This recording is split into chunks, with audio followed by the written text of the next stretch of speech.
لك وإني ماسك المتابع رديت عنك يا كتاب أبدا بخير سخط فولا يا أبدا دفتك يا كتاب خليل الخلا وبي النبي في الآداء والقرى وسخت بالباقي الكريم بك يا خير كتاب وما تخشك يا أكرمني الله على الفجار بك وجازني بخير الجاري نويت شكر على الأبرار مسائحا جملة الأسرار هديتني لسرار العاصي وسمتني عن خير الخناس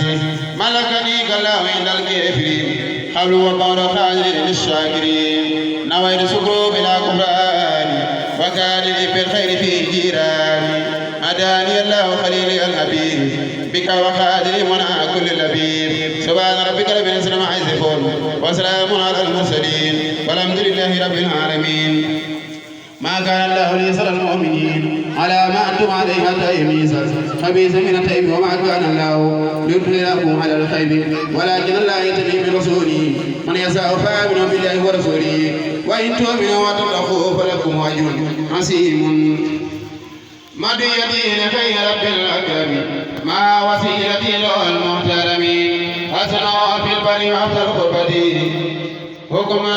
في البر إلى تربتي أسنه في البر وأفضل قربتي هم قد كسى في البر إلى تربتي كافر وهابا سكون مغنيا وفي قلبي وقلبي فريا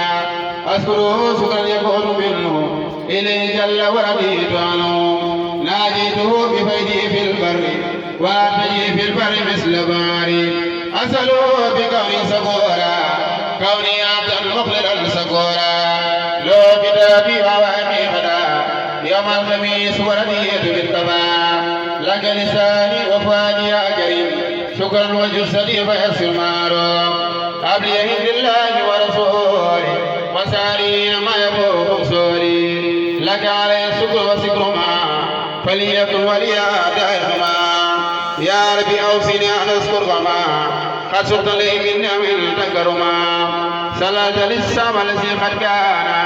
منافعا فابلي الإحسان ورد لي الأعلى في الكور وفز فيها بمور الحور أجرتني من عذاب برما كان المكائد يسيل القدما لي رده وكل من والاه يا خير فوق الوراء الله من علي بدوام العافية وجر حياتي سادر لمسافية وخيدني فسني الغاية ومن علي ببلوغ الغاية من انت يا ربي علي بمنا فادخل عمري